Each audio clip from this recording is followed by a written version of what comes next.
William Eggleston is perhaps the most influential photographer to my work personally. He is the person who really got me into photography. If you don't know who William Eggleston is, he is famous for being the godfather of colour photography in a fine art sense. He's not the first person, but he's pretty much attributed with, yes, colour is now acceptable in a gallery. Up until him, black and white was for artists, colour was for amateurs and the press. That was how it was. But the fine art world was black and white photography. Now, the lovely Mr. Eggleston taught me 3 great lessons in my career as a commercial photographer, and I should point out we work in very different spheres. William Eggleston, fine art photographer, has had commercial success as well, but predominantly fine art photographer, very well respected, top of the world.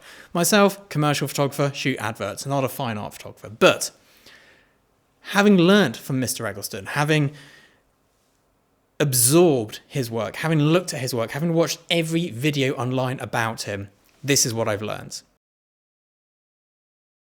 Only one shot.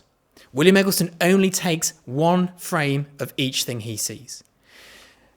Eggleston will only shoot it once, and that to me has been key. Now, I don't take just 1 frame and move on. I don't have that luxury in my career, but from every set we have, there is only 1 final image. 1 image is the best. I can always tell you from a sea of 100 frames, that's the one.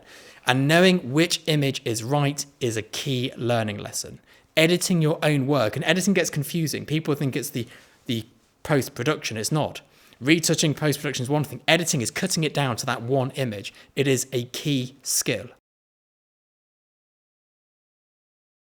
The next is the mundane. William Eggleston is famous for photographing the mundane, the everyday. Now, as a food photographer, I photograph my mundane, my everyday. My work is heavily inspired by that concept.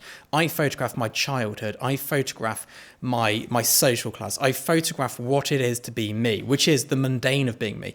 We don't photograph champagne exploding and like elaborate food.